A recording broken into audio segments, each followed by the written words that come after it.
The monsoon rains hammer down upon the pestilential swamp. 200 British souls, merchants, soldiers, women, and children crouch beneath makeshift shelters of palm fronds and rotting canvas. The stench of dysentery and death hangs thick in the humid air. A woman cradles her infant, both burning, with fever. Nearby, a company official, his silk waistcoat now filthy rags, stares hollow-eyed at the gray expanse of the Hugli River. This is Fulta, 27 miles downstream from Calcutta. It is nothing a nameless bend in the river, a handful of native huts, a place so insignificant that most maps do not trouble to mark it. Yet here, in the suffocating summer of 1756, this wretched collection of refugees represents the entirety of British power in Bengal. Just 3 weeks earlier, these same people commanded India's richest trading settlement. Fort William stood proud.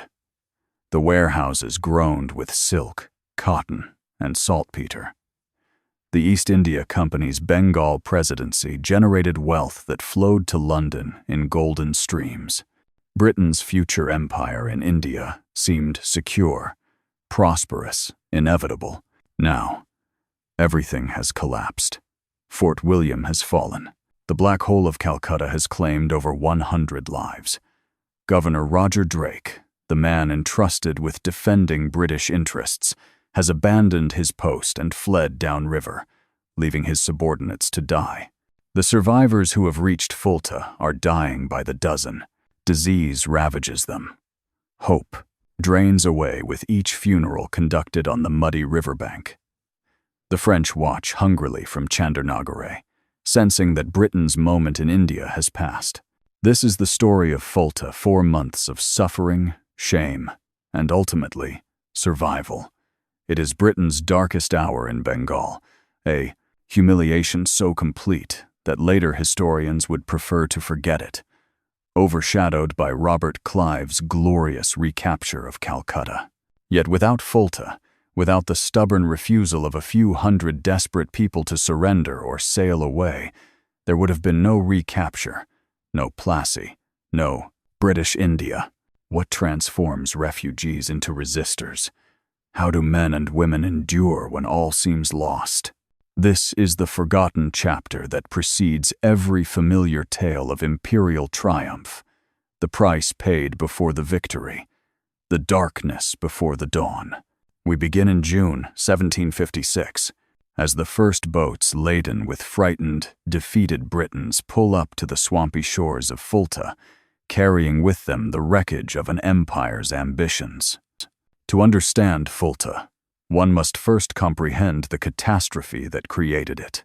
Bengal in 1756 was India's wealthiest province, the jewel that every European power coveted. For nearly a century, the British East India Company had operated trading factories along the Hugli River, under the protection of Firman's imperial permits granted by the Mughal emperor in Delhi. By mid-century, however, the Mughal Empire existed more in name than fact. Real power belonged to provincial governors, the Nawabs, who ruled their territories as independent princes, whilst paying lip service to imperial authority. In April 1756, a 27-year-old named Mirza Muhammad, better known by his title, Siraj ud-Daulah, the lamp of the state, succeeded his grandfather as Nawab of Bengal. Contemporary accounts describe him as volatile, cruel, and deeply suspicious of the riding pag. European traders whose fortified settlements dotted his riverbanks. The timing of his accession proved catastrophic for the British. The 7 Years' War loomed on the horizon. Though formal declarations of war would not come until May, everyone in India knew that conflict with France was inevitable. In Calcutta, Governor Roger Drake faced an impossible dilemma. Fort William's defenses had fallen into shocking disrepair. Entire sections of wall crumbled. Guns lay unmounted. The garrison numbered fewer than 200 European soldiers. If the French attacked from their settlement at Chandernagore, Calcutta would fall within days. Drake made the fateful decision to begin repairs. It was, on paper, a reasonable response to obvious military necessity. In practice, it was diplomatic poison. Siraj ud-Daulah watched the construction with mounting alarm. Every strengthened bastion appeared to him as British defiance, every mounted cannon as preparation for annexation. When Drake compounded his error by granting asylum to a Hindu nobleman accused of embezzling from the Nawab's treasury, Siraj ud-Daulah's patience exhausted itself entirely. On the 1st of June, 1756, the Nawab's forces descended upon the company's factory at Cossimbazar, 30 miles upriver from his capital at Murshidabad. William Watts, the factory chief, commanded barely 50 men and walls that could scarcely repel bandits, much less a determined army. Siraj, ud-Daulah's commander, allowed no time for negotiation. 80 cannon were seized, the factory plundered, and Watts taken prisoner. One of the defenders, Lieutenant Elliot, chose to shoot himself rather than endure captivity. News of Cossimbazar's fall reached Calcutta on the 4th of June. The council erupted in recriminations and panic. Some members urged immediate submission, send apologies, offer compensation, beg forgiveness. Others, including the more martial spirits, demanded preparation for siege. Governor Drake vacillated, unable to choose a course and unwilling to impose his authority. The result was paralysis. Fort William's repairs stopped. No proper defensive positions were established. The militia, composed largely of merchants and clerks who had never fired a weapon in anger, received neither adequate training nor arms. When scouts reported that Siraj ud-Daulah had left Murshidabad with an army estimated at 50,000 men, 43 heavy cannon, and hundreds of elephants, the defenders of Calcutta could muster approximately 500 souls willing to fight, of whom barely 145 were regular European soldiers. On the other day, 16th of June, Siraj ud-Daulah's vanguard crossed the Maratha Ditch, a defensive trench that encircled Calcutta's northern approaches. The siege began with desultory firing. Captain Minchin, Fort William's commandant, demonstrated neither competence nor courage. Rather than concentrating his meager forces within the fort's defensible walls, he scattered them across indefensible outposts. When these positions came under attack, he failed to provide adequate support. Men died protecting exposed trenches whilst Minchin dithered within Fort William's gates. By the evening of the 18th of June, the situation had become desperate. The outer defenses were collapsing. Sepoy troops, native infantry, whose loyalty depended largely upon their officers' confidence, began to desert en masse. Women and children huddled in the fort, terrified by the constant bombardment. Several company officials recommended sending the non-combatants to the ships anchored in the Hugli, where they might find relative safety. Governor Drake agreed to the evacuation. He appointed 2 council members, Manningham and Franklin, to superintend the operation. That evening, hundreds of frightened civilians, mostly women, children, and Portuguese, made their way through Fort William's water gate to the waiting boats. The ship ud-Daulah received the majority of refugees. What happened next remains one of British India's most shameful episodes. Rather than return to their posts, Manningham and Franklin remained aboard the ud-Daulah. They conferred with Captain Young, the ship's master. At some point during that consultation, whether through cowardice, misjudgment, or panic, a decision was made. The ud-Daulah would not wait. Without informing the men still defending Fort William, without authorization from Governor Drake, Captain Young weighed anchor and dropped downriver into the darkness. When dawn broke on the 19th of June, the defenders discovered that their principal means of escape had vanished. Worse still, far worse, they soon learned that Governor Drake himself had abandoned them. During the night, Drake, Captain Minchin, and approximately 24 others had quietly boarded one of the remaining vessels and sailed away. They offered no explanation, issued no orders, gave no warning. They simply fled. The men left behind, approximately 170 souls under the temporary command of John Zephaniah Holwell. A company official with no military experience faced a force of 50,000. The walls were crumbling. The guns had insufficient powder. The sepoys had deserted. Surrender became inevitable. On the afternoon of the 20th of June, 1756, Holwell lowered the British flag. Siraj ud-Daulah's soldiers poured into Fort William. What followed remains disputed in historical detail, but undisputed in horror.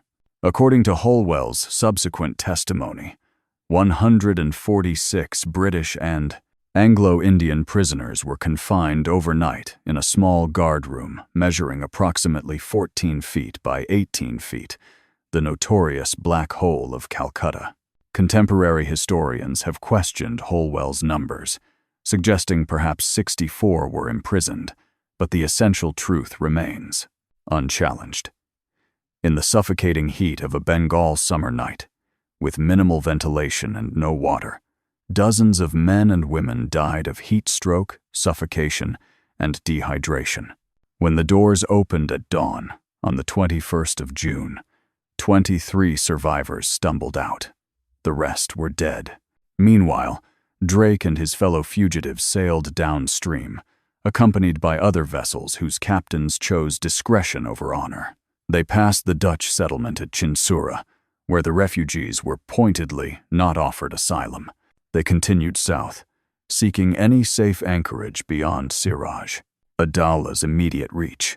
On the 26th of June, the scattered flotilla reached Fulta, a nothing place, chosen simply because it was far enough from Calcutta to feel temporarily safe and close enough to maintain some connection to Bengal. The refugees went ashore. They found a handful of native huts, fetid swampland, and the pitiless onset of the monsoon season. Britain's Bengal presidency, once the company's richest possession, now consisted of approximately 270 souls, crowded onto a muddy riverbank, 27 miles from their captured capital, with no food, inadequate shelter, and death arriving daily in the form of dysentery, malaria, and despair. This was Fulta. This was the nadir. And this was where the real test would begin. Surgeon Ives of HMS Kent, who would arrive at Fulta 5 months later with Admiral Watson and Robert Clive's relief expedition, left the most vivid contemporary description of the settlement. They were crowded together, he wrote, in the most wretched habitations, clad in the meanest apparel, surrounded by sickness and disease. Yet what struck Ives most profoundly was not the misery, but the spirit. Their cheerfulness and courage, he observed, were admirable. That cheerfulness took months to develop. In late June 1756, there was precious little to be cheerful about. The physical circumstances were appalling. Fulta sat at the confluence of several tidal creeks, creating expansive mudflats that flooded twice daily. The only solid ground consisted of narrow ridges between swamps. The refugees had no proper buildings, no warehouses, no fortifications. They erected crude shelters from salvaged ship timber, palm fronds, and canvas structures that provided scant protection from either sun or rain. The monsoon arrived with vengeance. June through September brought torrential downpours that turned the camp into a quagmire. Everything stayed perpetually wet. Clothes rotted. Wounds refused to heal. The constant dampness provided ideal breeding conditions for mosquitoes, and with them came malaria, the ague, as the British called it, characterized by violent fever and convulsions that could kill within days. Worse than malaria was dysentery.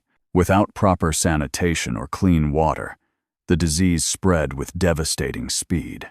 Men who had survived the siege found themselves unable to stand, evacuating blood and bile until dehydration and weakness killed them. The death toll mounted daily. Makeshift graves appeared along the riverbank, marked by crude wooden crosses or, more often, nothing at all. Food became a desperate concern. The refugees had fled with little beyond what they wore. The ships carried some provisions, but not enough to sustain hundreds for an indefinite period. The surrounding country provided minimal relief. Local villagers, aware that the British had fallen from favor with the Nawab, showed no eagerness to trade. What food could be obtained came at extortionate prices the refugees had difficulty paying, as most had abandoned their possessions in Fort William. One of the few bright spots in this grim picture was the Dutch settlement at Chinsura, 15 miles upriver. Though the Dutch governor, Bisdom, maintained careful neutrality, refusing to antagonize Siraj ud-Daulah by offering military assistance, he permitted limited trade in foodstuffs. This lifeline prevented outright starvation, though it could do nothing to relieve the general misery. Psychologically, the situation was perhaps even more devastating than the physical suffering. These were not soldiers conditioned to hardship. They were merchants, clerks, factors, company men who had come to India to make their fortunes through trade, not to die in swamps. Many had brought their families, watching wives and children sicken and die whilst powerless to help produced a special agony. Several men simply gave up, succumbing not to disease but to despair. The leadership crisis compounded every other problem. Governor Roger Drake technically remained in authority, but his abandonment of Fort William had destroyed any respect or trust his subordinates might have felt. Contemporary accounts describe him as broken, unable to make decisions, alternating between paralyzing self-pity and defensive justification of his conduct. The council nominally governed, but its members spent more energy on recriminations than constructive action. Into this leadership vacuum stepped John Zephaniah Holwell, released by Siraj ud-Daulah in mid-July after weeks of imprisonment in Murshidabad. Holwell made his way downriver to Fulta. His arrival galvanized the settlement. Here was a man who had defended Fort William when others fled, who had endured the Black Hole and survived, who had looked death in the face and refused to flinch. His moral authority far exceeded his official rank. Holwell understood that survival required more than endurance. It demanded purpose. He argued passionately against any suggestion that the company should abandon Bengal. Some voices urged a withdrawal to Madras, where British power remained secure. Holwell thundered against such defeatism. Abandon Calcutta, he insisted, and the British would never return. The French would seep into the vacuum, the Portuguese would extend their influence, the Dutch would expand their factories. Bengal, the richest prize in India, would be lost forever. His arguments carried the day. The council resolved to maintain the settlement at Fulta, however wretched, and to appeal to Madras for relief. Dispatches explaining the disaster were prepared and sent south aboard the fastest available vessels. On the 15th of July, news of Calcutta's fall reached Madras. The Madras Council faced its own dilemmas. War with France might erupt at any moment. Stripping the Coromandel coast of troops to relieve Bengal could invite French aggression. Yet, abandoning Bengal was unthinkable.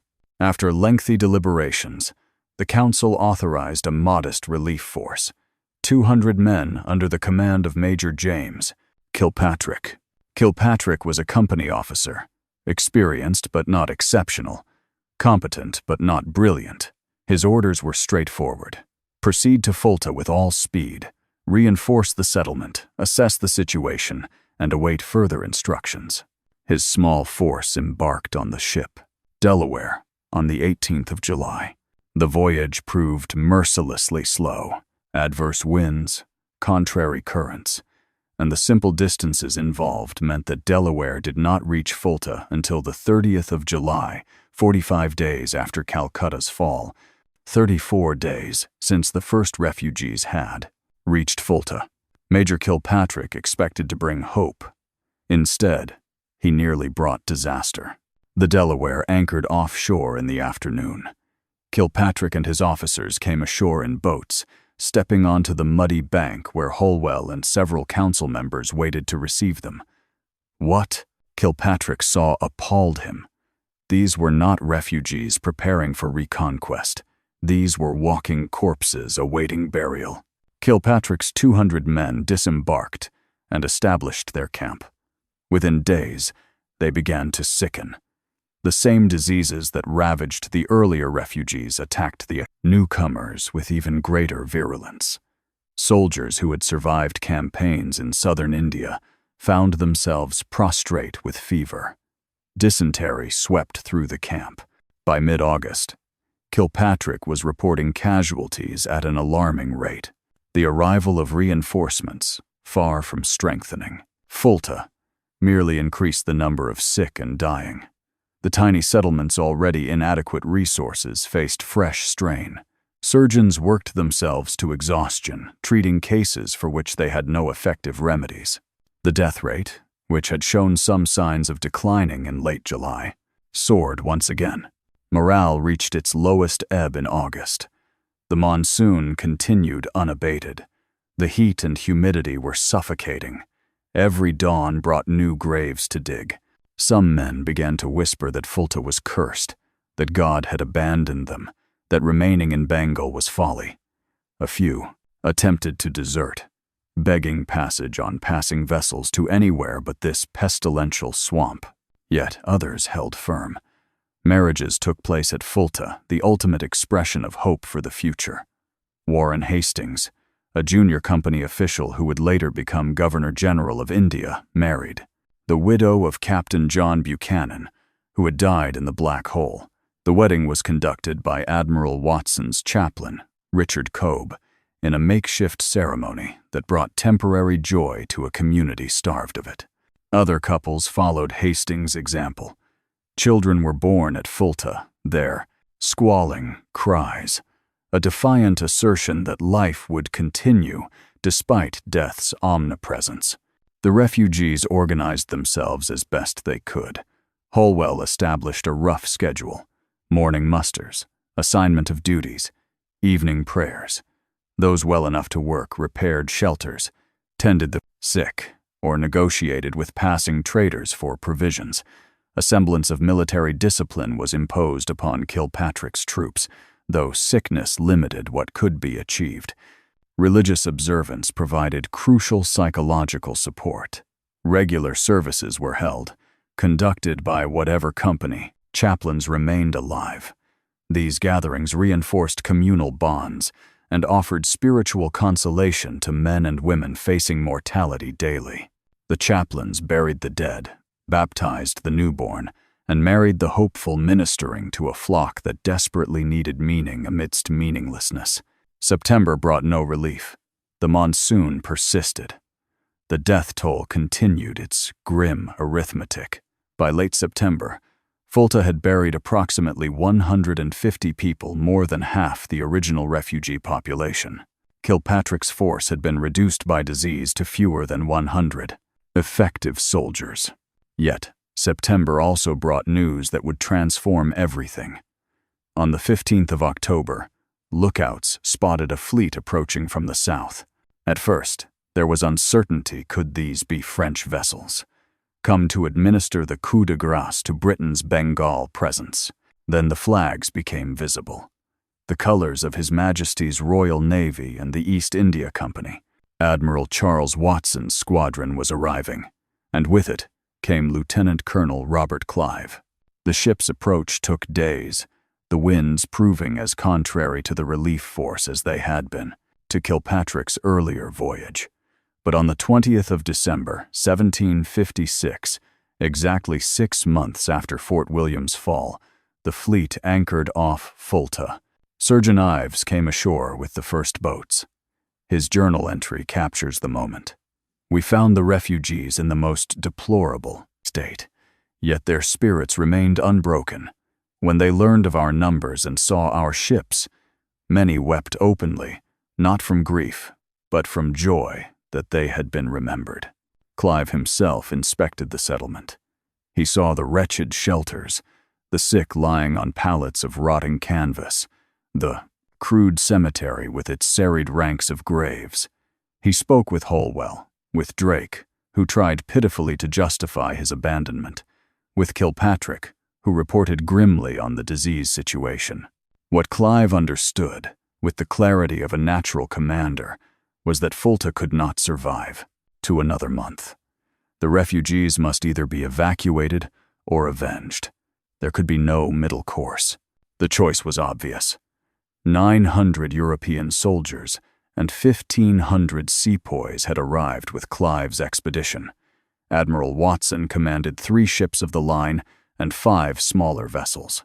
This was not a rescue mission. This was a reconquest. Within days, preparations began for the recapture of Calcutta. The sick were moved aboard the ships, where naval surgeons could provide better care. Healthy refugees enlisted as scouts and advisors. They knew the country, the river, the approaches to Calcutta. Kilpatrick's surviving soldiers were incorporated into Clive's force.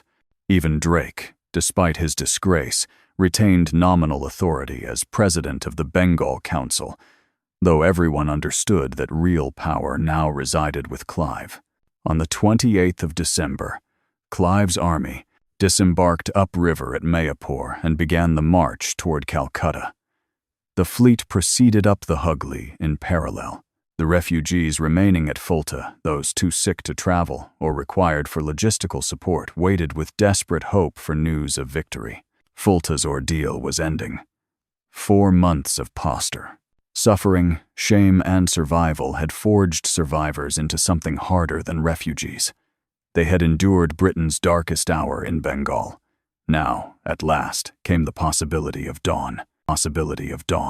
Fulta's existence as a refugee settlement ended on the 2nd of January 1757, when Clive recaptured Calcutta. The swift, almost anticlimactic victory came as an immense relief to those still languishing at Fulta. Within days, the settlement emptied as refugees returned to their reclaimed capital. The wretched shelters were abandoned, the crude graves left unmarked. Fulta returned to its previous obscurity, a nameless bend in the river, remarkable for nothing except 4 months during which it had represented the entirety of British power in Bengal. Yet Fulta's legacy extends far beyond those 4 months. The settlement's very existence posed questions about leadership, loyalty, and the price of empire that would echo through British India's subsequent history. The immediate aftermath focused on accountability.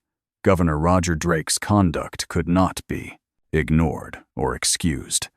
Though he technically remained president of the council, Clive ensured that effective authority resided elsewhere. The Court of Directors in London, upon learning of Drake's abandonment of Fort William, expressed their highest disapprobation and removed him from office in November 1757. Drake sailed home in disgrace, never to return to India. History remembers him, if at all, as the coward who fled when his subordinates fought and died. Captain Minchin, Drake's partner in desertion, fared little better, though he attempted to defend his conduct, arguing that remaining in an indefensible fort would have served no purpose. His military reputation was destroyed. No man who served at Fulta would follow Minchin into battle again. John Zephaniah Holwell, by contrast, emerged from Fulta with enhanced reputation. His defense of Fort William, his survival of the Black Hole, and his moral leadership at Fulta marked him as a man of courage and principle. When Drake departed, Holwell briefly served as governor of Bengal, a position he held with competence, if not distinction.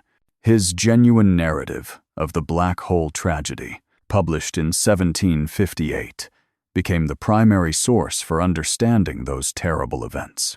Modern historians have questioned some of Holwell's details, particularly the number of prisoners and casualties, but none dispute the essential horror of what occurred. Major James Kilpatrick's role at Fulta remains more ambiguous. He arrived with hope and reinforcements, but found himself overwhelmed by circumstances beyond his control. Disease, not incompetence, crippled his command. He went on to serve with distinction under Clive, commanding the Bengal European Battalion during the recapture of Calcutta and the subsequent operations leading to Plassey. His impetuous, unauthorized attack during the Battle of Calcutta in February 1757 earned Clive's sharp reprimand. But Kilpatrick's overall military record remained respectable. He died in 1787, having risen to the rank of colonel. The ordinary refugees, the merchants, clerks, soldiers, and their families who endured Fulta's horrors received no particular recognition. Their names appear, if at all, in casualty lists and burial registers, yet their collective refusal to surrender or withdraw preserved Britain's foothold in Bengal at the moment of greatest peril. Had they dispersed to Madras or sailed home to England, Siraj ud-Daulah would have enjoyed unchallenged authority. The French would have expanded their influence. The subsequent history of India might have unfolded very differently. Fulta demonstrated truths about colonial warfare that later British commanders would learn repeatedly across India and beyond. Prestige and power in Asian contexts depended not merely upon military strength but upon perception. The British hold on India always rested upon a foundation of bluff, a relative handful of Europeans, governing millions through a combination of superior organization, ruthless determination, and the appearance of invincibility. Fulta shattered that appearance. For 4 months, Britain appeared not invincible but pathetic, not organized but chaotic, not determined but defeated. Clive's swift recapture of Calcutta began the process of restoring British prestige. His overwhelming victory at Plassey in June 1757 completed it. Within a year of Fulta's nadir, British power in Bengal had not merely recovered, but expanded exponentially. Mir Jafar, installed as Nawab through Clive's conspiracy, ruled only with British backing. The East India Company transformed from merchants into sovereigns, from traders into rulers. Yet the memory of Fulta lingered as a cautionary tale. Every subsequent British commander in India understood that imperial authority could collapse with shocking speed. Vigilance, preparedness, and competent leadership were not optional. They were essential. The disasters of 1756 must never be repeated. The physical site of Fulta remained undeveloped and unimportant. No monuments were erected there to commemorate the refugees who suffered and died. The graves gradually vanished beneath monsoon floods and river erosion. By the 19th century, few Britons in India even knew where Fulta had been, much less what had transpired there. This forgetting was perhaps inevitable. Fulta represented shame, failure, and ignominy, precisely the sort of episode that empires prefer to erase from collective memory. British India's mythography celebrated heroes like Clive and victories like Plassey, not refugees in swamps and governors who abandoned their posts. Modern scholarship has begun to resurrect Fulta from obscurity. Historians examining the foundational moments of British rule in India cannot avoid confronting the disaster that preceded the triumph. Fulta reveals the contingency of empire, how close Britain came to losing. Bengal entirely, how narrow the margin between conquest and catastrophe. The human dimension of Fulta deserves particular attention.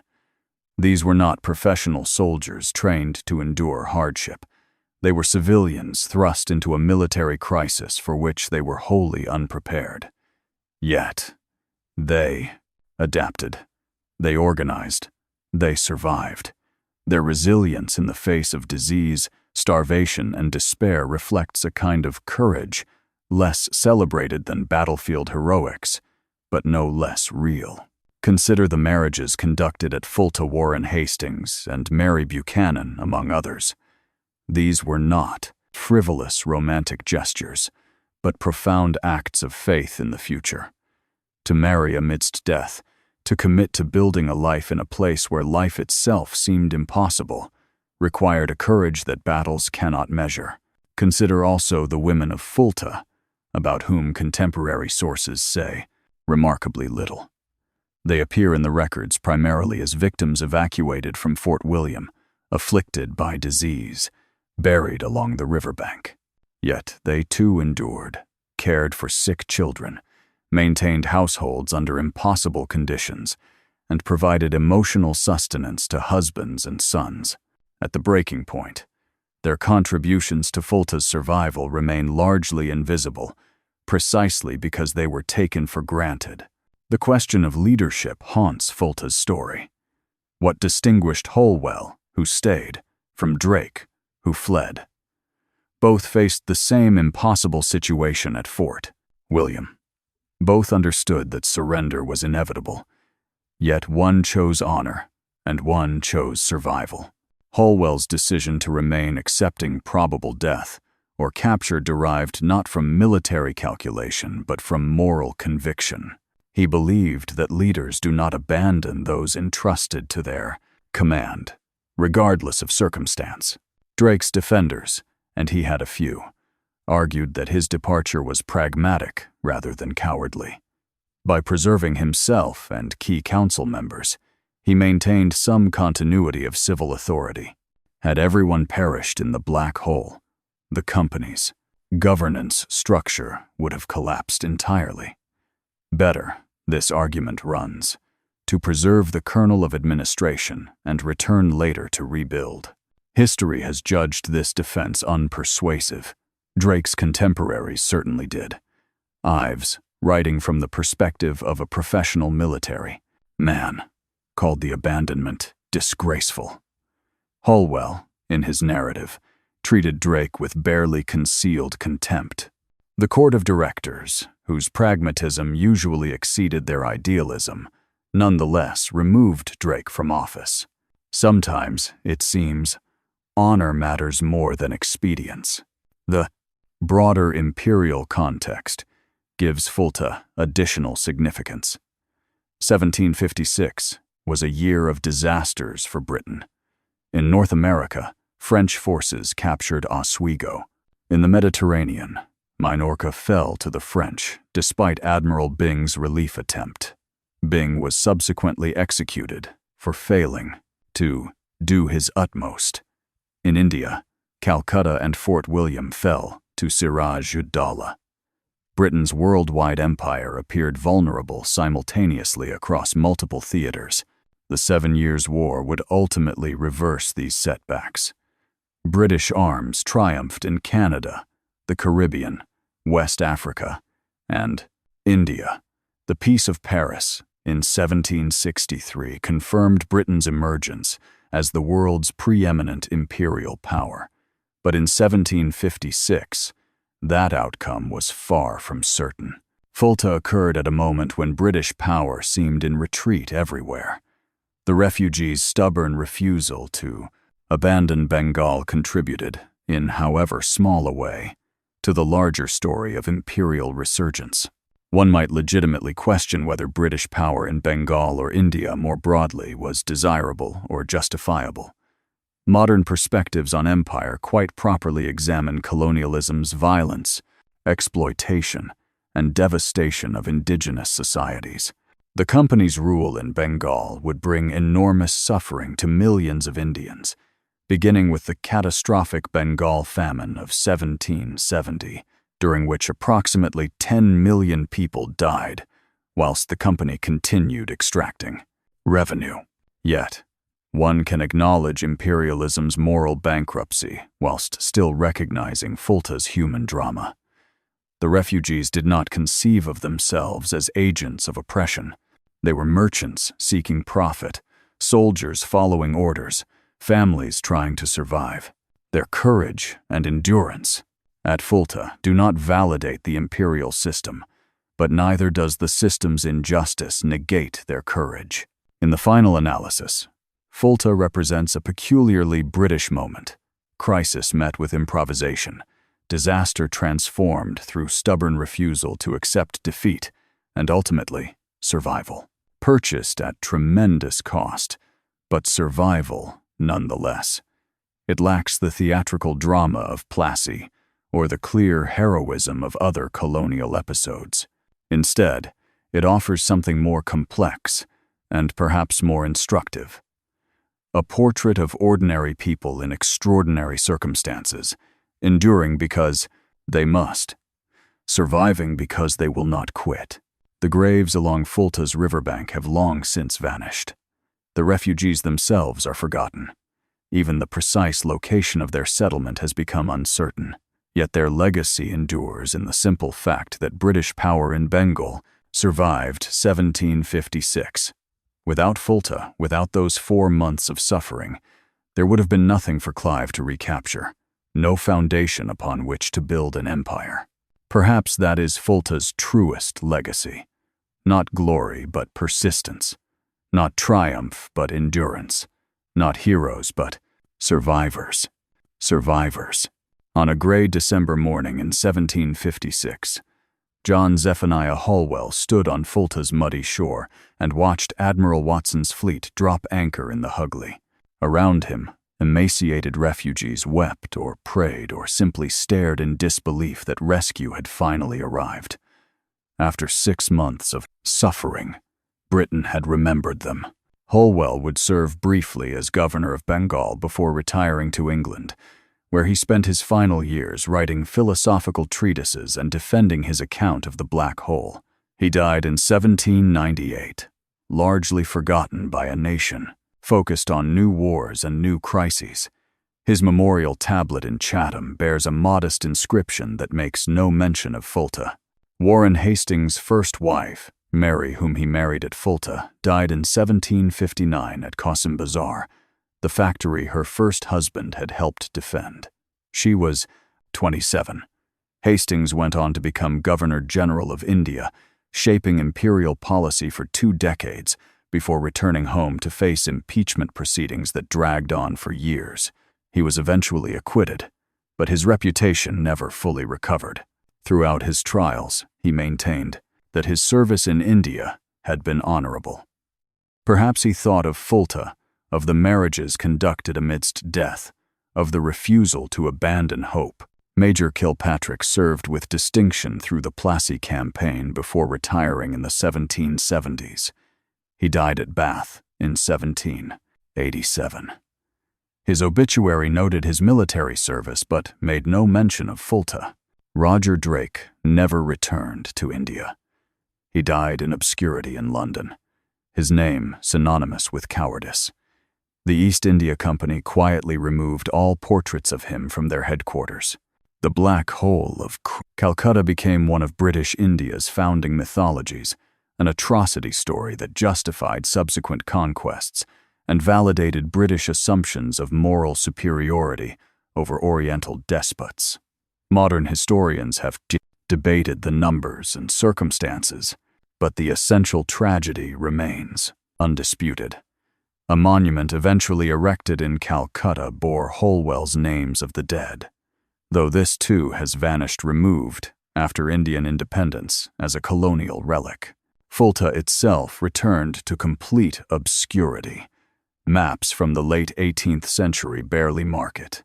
By the 19th century, British officials in Calcutta might hear the name and vaguely recall that something happened there once. The graves washed away. The site became indistinguishable from 1,000 other anonymous bends in Bengal's rivers. Yet for 4 months in 1756, that anonymous place was everything. It was the entirety of British Bengal, a few hundred desperate souls clinging to mud and hope. They had lost their capital, their prestige, their power. Disease and despair claimed dozens. Yet, they refused to surrender the province. That refusal, that stubborn, costly, unheroic, Persistence made possible everything that followed. Clive's victories, Hastings' administration, the Bengal presidency that would anchor British India for 2 centuries, all of it rested upon Fulta's foundation of suffering and survival. We remember the triumphs, Plassey, with its dramatic betrayals and decisive victory, the conquest of Mysore, the annexation of Oudh. We forget the defeats, the near disasters, the moments when everything nearly collapsed. Fulta reminds us that empires are built not only upon glory, but upon the unglamorous endurance of ordinary people facing extraordinary trials. In our own age, when Britain's empire has passed into history, Fulta's story retains power. It speaks to the human capacity for resilience, the refusal to accept defeat when all seems lost, the determination to build futures even when present circumstances offer only graves. These are not uniquely British virtues, nor uniquely imperial ones. They are human qualities that transcend time and context. The Hugli River still flows past Fulta, carrying the silt of centuries toward the Bay of Bengal. Somewhere beneath those waters, perhaps, lie the remains of forgotten graves, merchants and soldiers, wives and children, refugees who died believing their sacrifice was for empire, never imagining that empires too are mortal. They endured Britain's darkest hour in Bengal. They bought with their suffering the time required for rescue, for recapture, for resurgence. They are forgotten now, their names lost, their graves vanished, their settlement erased. Yet for a brief moment in history, they were everything. They were Britain and Bengal diminished, defeated, diseased, but still defiantly present, still refusing to yield, still believing that dawn would eventually break. It did. And when it came, it rose over Fulta first.